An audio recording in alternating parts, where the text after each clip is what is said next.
একজন বৃদ্ধা মার মৃত্যু হয় এবং জানা যায় তার যোগ্য একাধিক সন্তান আছে, একজন সচিব, একজন বুয়েটের শিক্ষক, একজন বিদেশে কানাডায় থাকেন, এমনকি তার নিজের মেয়েও নাকি পাশের রুমে অথবা পাশের ফ্ল্যাটে থাকতেন। তারপরেও কেউ কখনো জানতেই পারেনি যে তার মার মৃত্যু হয়ে গেছে এবং প্রায় নাকি 5 দিন আগেই মৃত্যু হয়েছে। বুয়েটের অধ্যাপক, ওই যে আপনার মা মারা গেল মিরপুরে, হ্যাঁ হ্যাঁ, ওইটার ব্যাপারে একটা কথা বলতে চাই। আমি কাসেম চাচার ভাতিজা, মানে সবার সাথে কথা বলি। হ্যাঁ, ওই যে আপনার মিরপুরে মা মারা গেছিল না, তারপরে মৃতদেহ পৌঁছে গেছে।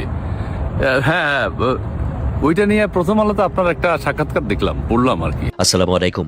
রাজধানীর মিরপুরের একটি ফ্ল্যাট থেকে 7 দিন পর উদ্ধার হওয়া নূরজাহান বেগমের মৃত্যুর ঘটনায় দেশ জুড়ে আলোচনা তৈরি হয়েছে। কারণ তিনি সাধারণ কোনো পরিবারের সদস্য নন। তার সন্তানদের মধ্যে রয়েছেন সরকারের একজন যুগ্ম সচিব, বুয়েটের একজন অধ্যাপক, একজন শিক্ষিকা এবং একজন কানাডা প্রবাসী। আসসালামু আলাইকুম দর্শক, আপনারা হয়তোবা ইতিমধ্যে জেনেছেন মিরপুরে ফ্ল্যাটের মধ্যে এক বৃদ্ধা মায়ের 7 দিন পরে থাকা লাশ পাওয়া গিয়েছে। সেই মায়ের সন্তানেরা একজন কানাডিয়ান প্রবাসী, একজন বুয়েটের শিক্ষক, একজন সচিব।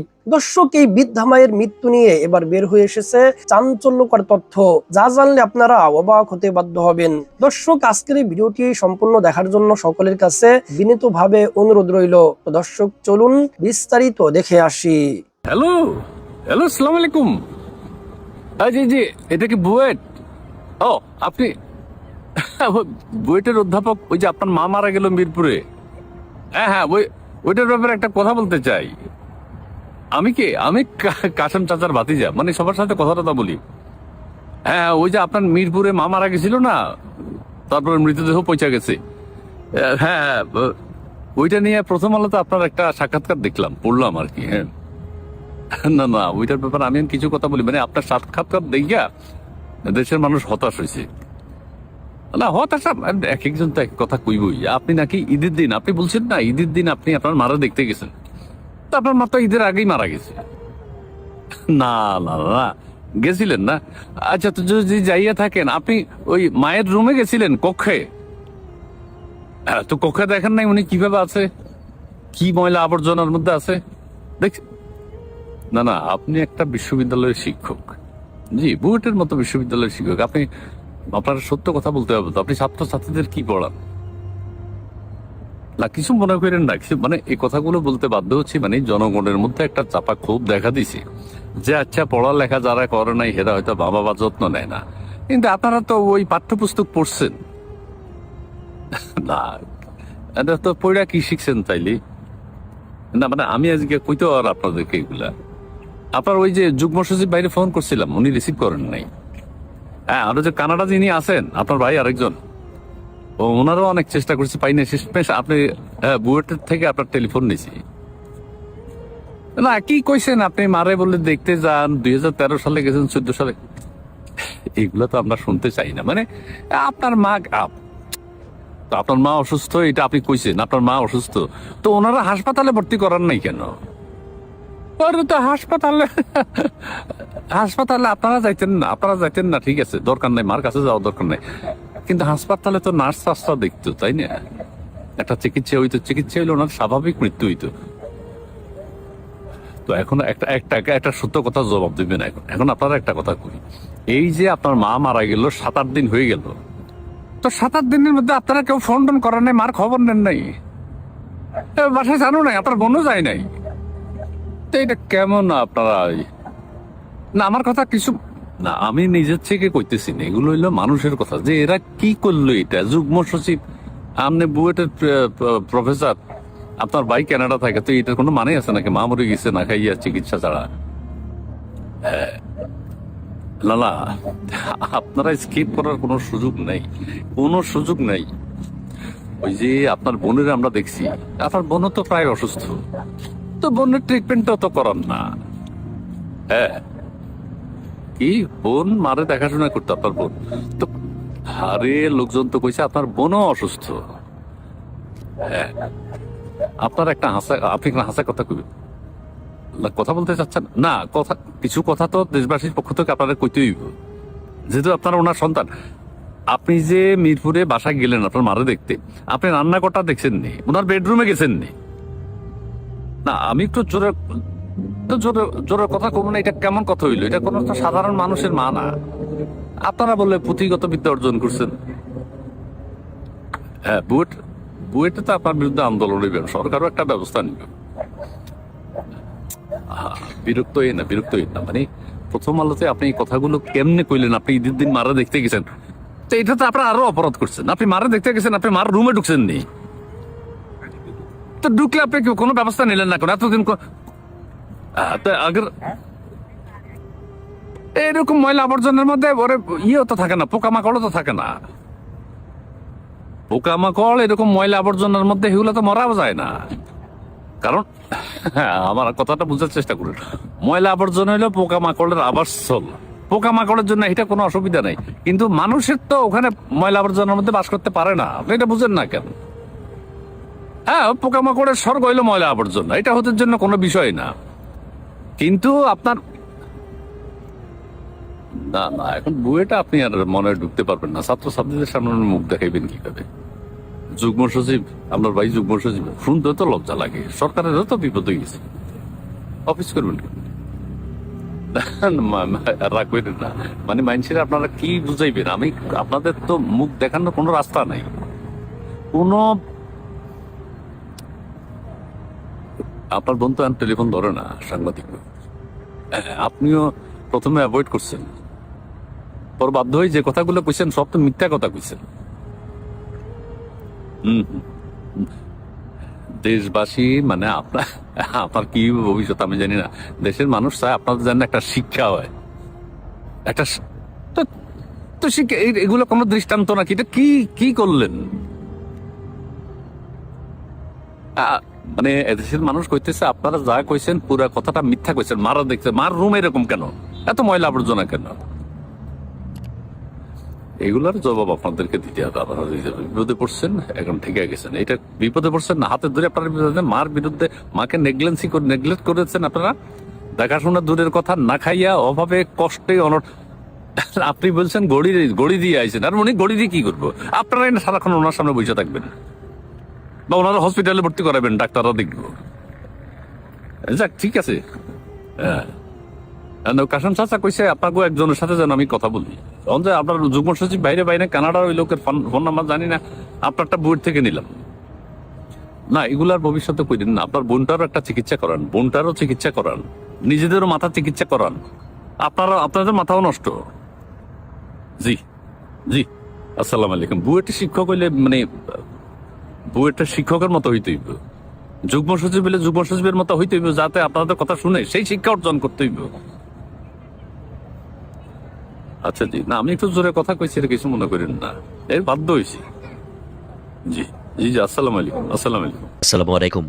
রাজধানীর মিরপুরের একটি ফ্ল্যাট থেকে 7 দিন পর উদ্ধার হওয়া নূরজাহান বেগমের মৃত্যুর ঘটনায় দেশ জুড়ে আলোচনা তৈরি হয়েছে। কারণ তিনি সাধারণ কোনো পরিবারের সদস্য নন। তার সন্তানদের মধ্যে রয়েছেন সরকারের একজন যুগ্ম সচিব, বুয়েটের একজন অধ্যাপক, একজন শিক্ষিকা এবং একজন কানাডা প্রবাসী। বিভিন্ন গণমাধ্যমে প্রকাশিত তথ্য অনুযায়ী নূরজাহান বেগমের বড় ছেলে ডক্টর AKM আনিসুর রহমান বর্তমানে বাংলাদেশ সরকারের যুগ্ম সচিব পদে কর্মরত এবং মোংলা বন্দর কর্তৃপক্ষে দায়িত্ব পালন করছেন। তিনি বুয়েট থেকে সিভিল ইঞ্জিনিয়ারিংয়ে স্নাতক সম্পন্ন করার পর দক্ষিণ কোরিয়ার কেডিআই school of public policy and management থেকে উচ্চতর ডিগ্রি ও PhD অর্জন করেন। সরকারি চাকরি জীবনে পরিকল্পনা কমিশন, ভূমি মন্ত্রণালয়, অর্থ মন্ত্রণালয় এবং জনপ্রশাসন মন্ত্রণালয় সহ গুরুত্বপূর্ণ প্রতিষ্ঠানে দায়িত্ব পালন করেছেন তিনি। দ্বিতীয় ছেলে ডক্টর AKM আশিকুর রহমান বাংলাদেশ প্রকৌশল বিশ্ববিদ্যালয়ের কম্পিউটার সায়েন্স অ্যান্ড ইঞ্জিনিয়ারিং বিভাগের অধ্যাপক, অর্থাৎ তিনি বুয়েটের অধ্যাপক। তিনি ফৌজদারহাট ক্যাডেট কলেজের প্রাক্তন শিক্ষার্থী এবং কানাডার ইউনিভার্সিটি অব আলবার্টা থেকে কম্পিউটারিং সায়েন্সে PhD ডিগ্রি অর্জন করেছেন। বর্তমানে তিনি বেসরকারি প্রেসিডেন্সি ইউনিভার্সিটিতেও অ্যাডজাঙ্ক্ট ফ্যাকাল্টি হিসেবে যুক্ত রয়েছেন। নূরজাহান বেগমের মেয়ে ফাতিমা নাসরিন সুলতানা মিরপুরের একটি প্রতিষ্ঠানে শিক্ষকতা করেন। অপর ছেলে AKM আতিকুর রহমান বর্তমানে কানাডায় বসবাস করছেন বলে জানা গেছে।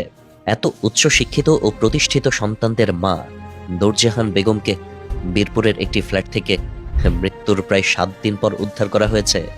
প্রতিবেশীরা দুর্গন্ধ টের পেয়ে পুলিশকে খবর দিলে ঘটনাটি সামনে আসে। এই ঘটনার পর সামাজিক মাধ্যমে ব্যাপক আলোচনা শুরু হয়েছে। অনেকেই প্রশ্ন তুলছেন, একজন যুগ্ম সচিব, একজন বিশ্ববিদ্যালয় অধ্যাপক এবং বিদেশে বসবাসরত সন্তানের মা কিভাবে এমন নিঃসঙ্গ অবস্থায় মৃত্যুবরণ করলেন? কেন মৃত্যুর পর দীর্ঘ সময় পর্যন্ত তার খোঁজ কেউ পেল না? তবে পরিবারের পক্ষ থেকে এখনো এ বিষয়ে কোনো আনুষ্ঠানিক বক্তব্য পাওয়া যায়নি। ফলে তাদের পারিবারিক সম্পর্ক, যোগাযোগের অবস্থা বা ঘটনার পেছনের প্রকৃত কারণ সম্পর্কে নিশ্চিত কোনো তথ্য এখনো প্রকাশ হয়নি। মিরপুরের এই ঘটনা আবারও মনে করিয়ে দিয়েছে, ডিগ্রি, পদমর্যাদা কিংবা পেশাগত সাফল্য মানুষের পরিচয়ের একটি অংশ হতে পারে, কিন্তু বৃদ্ধ মা বাবার পাশে থাকার প্রশ্নটি সমাজে এখনো সবচেয়ে বড় মানবিক পরীক্ষাগুলোর একটি। একজন বৃদ্ধা মার মৃত্যু হয় এবং জানা যায় তার যোগ্য একাধিক সন্তান আছে, একজন সচিব, একজন বুয়েটের শিক্ষক, একজন বিদেশে কানাডায় থাকেন, এমনকি তার নিজের মেয়েও নাকি পাশের রুমে অথবা পাশের ফ্ল্যাটে থাকতেন। তারপরেও কেউ কখনো জানতেই পারেনি যে তার মার মৃত্যু হয়ে গেছে এবং প্রায় নাকি 5 দিন আগেই মৃত্যু হয়েছে এবং পচে শরীরে পোকা পর্যন্ত ধরে গেছে। বিষয়টা খুবই মর্মান্তিক। এই যুগে এমন ঘটনা ঘটলো, আমার কাছে একই সাথে বিষয়টা খুবই অবাক লাগছে। যদিও সিমিলার একটা ঘটনা আমি আপনাদের সঙ্গে শেয়ার করব। অবাক লাগছে যে এটা কিভাবে সম্ভব যে দুর্গন্ধ ছড়িয়ে যাওয়ার কথা 5 দিন পর্যন্ত অপেক্ষা কিভাবে করতে হলো। আর এই 5 দিনে কি তাকে খাবার দেওয়া বা এই সমস্ত কোনো প্রয়োজন পড়ে নাই, বা কে খাবার দিত? আসলে এখানে একটা রহস্য আছে, এটা অবশ্যই জানতে হবে। তবে বার্ধক্যকালটা নিঃসন্দেহে অনেক কঠিন একটা কাল, যিনি বৃদ্ধা হন তার জন্য এবং তার পরিবারের বাকি সদস্যদের জন্য। আমি বরং আপনাদেরকে অন্য আরেকটা গল্প বলি। সেটা হচ্ছে যে কয়েকটা দৃষ্টিভঙ্গি থেকে আমি আসলে আলোচনাটা তুলে ধরবো। তো একজন বৃদ্ধা মা, তারও মৃত্যু হয়, তবে তার মৃত্যুর আগে তিনি বিছানায় প্রস্রাব পায়খানা করে ফেলেন এবং শীতের গভীর রাতে এই ঘটনাটা ঘটে। তারও 3 সন্তান ছিল, 3 সন্তানের বিয়ে হয়, তাদেরও সন্তান হয়ে যায় এবং যৌথ পরিবারের মতো আশেপাশের ঘরে কিন্তু তারাও বসবাস করতেন। আমি একটা গ্রামের কথা বলছি, অনেক বছর আগে। তো এই গভীর রাতে মা তার সন্তানদেরকে ডাকেন, তার বৌমাদেরকে ডাকেন, কিন্তু কেউ নাকি তার কথা শুনতে পান নাই। যদিও প্রতিবেশীরা বলছিলেন যে একেবারে শুনতে না পারার কথা না। যাই হোক, বৃদ্ধা ছিলেন, হয়তো গলায় অতটা আওয়াজ ছিল না। তো সেই গভীর রাতেই বৃদ্ধা নিজেকে পরিষ্কার করার জন্য নিজেই বাহিরে গিয়ে, কলের পারে গিয়ে নিজেকে পরিষ্কার করতে গিয়ে নাকি আরেকটা দুর্ঘটনা ঘটে এবং তারপরে তিনি অসুস্থ হন এবং তার মৃত্যু হয়। যাই হোক, এই ঘটনার পর আমি জানতে পারি তার আত্মীয়স্বজনদের কাছ থেকে যে এই বৃদ্ধা মা যখন যুবতী ছিলেন, তিনি একদিন টয়লেটে যাচ্ছিলেন ফজরেরও বেশ আগে। তখন অন্ধকার, গ্রামে কিন্তু টয়লেটগুলি অ্যাটাচ থাকতো না, ইদানিং থাকে। এটা ছিল একটু ঝোপঝাড়ের দিকে টয়লেট। আমি নিজেও দেখেছি গ্রামের টয়লেটগুলি একটু ঝোপঝাড়ের ভিতরে থাকতো। তো তিনি যখন টয়লেটে যাচ্ছিলেন, তিনি দেখেন যে তার শ্বশুর টয়লেটে যাওয়ার পথে পা পিছলে পড়ে টয়লেট করে ফেলেছেন এবং টয়লেট দিয়ে মাখামাখি করে ফেলেছেন। তার শ্বশুর তাকে ডেকেছিলেন, এই অন্ধকারে চিনতে পেরেছিলেন, তার নাম ধরে ডেকেছিলেন, বৌমা আমাকে ধরো, তোলো। কিন্তু তার বৌমা তাকে দেখেও না দেখার ভান করেছিলেন, শুনেও না শোনার ভান করেছিলেন। তার বৌমা নাকি টয়লেট করে তার পাশ দিয়ে আবার হেঁটে ঘরে চলে গিয়েছিলেন, কিন্তু তিনি সাহায্য করেন নাই। এমনকি ঘরে গিয়েও বলেন নাই যে শ্বশুর আব্বা পড়ে আছে, তাকে তুলে আনি, আমি তো একা পারবো না। যাই হোক, পরবর্তীতে ফজরের সময় অন্য কেউ তাকে এখানে মাখামাখি অবস্থায় পান, নোংরা অবস্থায় পান এবং তখন তাকে সাহায্য করেন। এবং তখন সেই বৃদ্ধা এই কথা বলেছিল যে আমি তো বৌমাকে কত ডাকলাম, বৌমা তো আমার পাশ দিয়ে গেল, কিন্তু আমাকে তো ধরলো না, আমাকে তো তুললো না। যাই হোক, এই ঘটনার পর আসলে আমরা অনেকেই ঘটনাগুলিকে মেলাই। যদিও এটা দাবি করছি না যে আল্লাহ সুবহানাহু ওয়া তাআলা ওই ঘটনার জন্যই এই মহিলার জীবনেও বৃদ্ধাকালে একই রকম ঘটনা ঘটিয়েছেন, কিন্তু আমরা মানুষের এভাবে ঘটনা মিলিয়ে ফেলি। যাই হোক, এটা গেল একটা ঘটনা। এবার মিরপুরে যেই বৃদ্ধা মহিলার মৃত্যু হয়েছে, আমি আসলে তার নোংরা রুমের ছবি দেখলাম, ভিডিও দেখলাম এবং আমার কাছে তখন আরেকজনের কথা মনে পড়লো। আসলে এত নোংরা একজন মহিলার রুম হবে কেন? মহিলারা সাধারণত পুরুষদের চাইতে কিন্তু বেশি পরিষ্কার পরিচ্ছন্ন থাকেন, তাই না? তো এখানেও কিন্তু আমার এখন টার্মটা মনে আসছে না, মানে যারা আসলে কারো কাজ পছন্দ করেন না, নিজেই সবকিছু করতে চান, অনেক কিছু জমিয়ে রাখতে চান ঘরের ভিতরে, তারা কোনো কিছু ফেলে দিতে চান না এবং একটা সময় গিয়ে সবকিছু তারা নোংরা করে ফেলেন। জানি না এনার ভিতরে সেই ডিজিজটা ছিল কিনা, সেই মন মানসিকতা ছিল কিনা, তবে এরকম কিন্তু বাস্তবে আছে যারা নোংরা পরিবেশই পছন্দ করে। যাই হোক, এগুলো আমরা পরে আরো জানতে পারবো। তো আমি আরো অবাক হলাম যে তার কোনো সন্তানই কি আসলেই তার খোঁজ খবর নিত না, খোঁজ খবর নিতে চাইতো না, নাকি তিনি এমন ছিলেন যে তার খোঁজ খবর নেওয়াই যেত না? এই কথাটা কেন বললাম? আমি একজনকে চিনি যিনি সব বিষয়ে প্রচুর অসন্তুষ্ট, সব বিষয়ে তার প্রচুর কথা থাকে। ইভেনচুয়ালি তার হাজবেন্ডের সঙ্গে ডিভোর্স হয়, তার নিজের ভাই বোন, বাবা মা, চাচা মামা, ফুপু খালা কারোর সাথে তার সম্পর্ক ভালো না। ঠিক আছে, তারও 3 সন্তান এবং তার বড় সন্তান তার দেখাশোনা করছেন। তার ছোট 2 ছেলে কিন্তু বিয়ে করে দূরে চলে গেছে, তাদেরও সন্তান হয়ে গেছে। সামহাও বড় ছেলে তাকে এখনো সেবা দিচ্ছেন এবং এই বড় ছেলে বুঝে গেছে তিনি আর বিয়ে করতে পারবেন না, কারণ তার মায়ের সাথে কেউ বসবাস করতে পারবে না। খেয়াল করেন, তার আপন আত্মীয় স্বজনরাই টিকতে পারেনি। যাই হোক, আমি উদাহরণ দিয়ে বুঝাই যে এই মহিলা কেমন। এই বড় সন্তান যে কিনা 30+ হয়ে গেছে, সে হয়তো এশার সালাত পড়তে মসজিদে গেল, বের হয়ে কারোর সঙ্গে ফোনে কথা বললো, ফোনে কথা বলতে গিয়ে যদি 10-15 মিনিট অতিরিক্ত সময় লেগে যায়, ঘরে ফিরলে তার মা এই 30+ ছেলেকে প্রচন্ড জবাবদিহিতায় ফেলেন, চিল্লাচিল্লি করেন, বকাবকি করেন। এটা নিয়ে আধা ঘন্টা ধরে উনি বকবক করতে থাকেন। হ্যাঁ, যেটাকে বলে যে মাথায় বাড়ি তোলা। আপনারা অনুমান করতে পারছেন যে কেমন টাইপের চরিত্রের মহিলার আমি কথা বলছি। আসলে এইরকম পুরুষ বা মহিলা আমাদের আশেপাশে আছে। হ্যাঁ, তাদের সাথে কারো সম্পর্ক ভালো না, কেউ তাদের খোঁজ খবর নিতেও পারে না। খোঁজ খবর নিতে গেলেও সেখানেও আসলে অনেক কথা শুনতে হয়। এই জন্য দেখা যায় আত্মীয় স্বজনরা নিরাপদ দূরত্ব বজায় রাখে। কিন্তু হ্যাঁ, প্রসঙ্গ হলো নিজ সন্তান। এখন কথা হলো, যারা প্র্যাকটিসিং মুসলিম এবং যারা কোরআন এবং হাদিসের ইনস্ট্রাকশন জানে যে পিতামাতার মর্যাদা কতখানি, এখানে খেয়াল রাখতে হবে পিতামাতাদেরকেও যে পিতামাতার মর্যাদা কিন্তু শুধু সন্তানের কাছে, অন্যদের কাছে নয়। এখন পিতামাতাদের এটাও মাথায় রাখতে হবে তাদেরও অনেক দায়িত্ব আছে, তারাও যেন তাদের সন্তানদেরকে সঠিকভাবে প্রতিপালন করে। সো আমরা আসলে সব পরিবারের ঘটনা জানি না। আমরা জানি না যে যেই বৃদ্ধরা পরিণত বয়সে এসে অনেক অবহেলা পান, আসলে তারা তাদের যুবক বয়সে তাদের সন্তানদেরকে কেমন অবহেলা করতেন বা কেমন প্যারেন্টিং করেছিলেন বা তাদের ইয়াংকালটা কেমন ছিল। আসলে আমার মাঝে মাঝে মনে হয় এগুলি জানতে চাওয়া আমাদের দরকার, জানার দরকার। যাই হোক, আমি পরিশেষে যেটা বলবো যে ঘটনাটা অত্যন্ত বেদনাদায়ক। এখানে অবশ্যই যথেষ্ট ইনভেস্টিগেশন দরকার। একজন মানুষ মরে আছে 5 দিন ধরে, কেউ জানে না, এইটা টু মাচ। হ্যাঁ, তবে অ্যাট দ্য সেম টাইম বৃদ্ধ বয়স আসলে খুবই কঠিন একটা বয়স, সেই বিষয়ে দোয়া আছে এবং অনেকে এই দোয়া করেন নিয়মিত, যেন বৃদ্ধ বয়সে উপনীত হয়ে সন্তানদের ঘাড়ে বোঝা হয়ে সন্তানদের জন্য কঠিন পরীক্ষা না হয়ে যায়। এবং আমাদেরও উচিত আসলে সেইভাবে দোয়া করা এবং আল্লাহর কাছে কামনা করা। এটা আসলে কঠিন একটা বিষয়, খুব কঠিন, খুবই কঠিন আসলেও। যার জন্য দেখেন আল্লাহ সুবহানাহু ওয়া তাআলা কোরআনে বলছেন যে যদি পিতামাতা বার্ধক্যে উপনীত হয়, তাদের আচরণে, কথাবার্তা, তাদের সামনে আমরা যেন উফ পর্যন্ত না করি।